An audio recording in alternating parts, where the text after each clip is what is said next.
So when you look at HR as a function, there's so many different areas that HR is now, I would say, responsible for, not just from an employee experience aspect, but also from the way the organization is positioned from a people strategy element, both internally as well as externally. And so you look at how do we leverage a more equitable workplace when we look at our policies and procedures? How do we ensure that we're incorporating diversity? And there again, I know when we speak about diversity, Carlos, sometimes it's just people, they immediately think of just race, but diversity is far beyond race. I mean, everyone is diverse in their own unique way, essentially. So there again, how do workplaces ensure that they're incorporating that into their people strategy? And companies are really taking the time to study and understand this long term, because there again,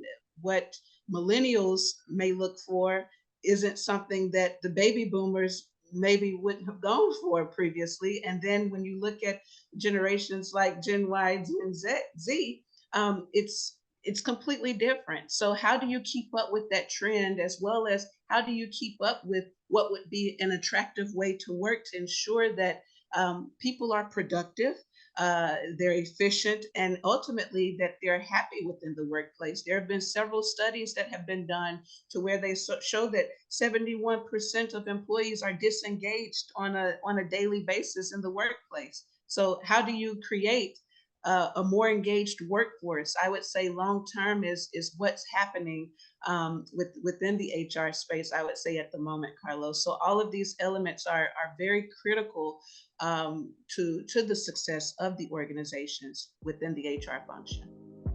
Very insightful.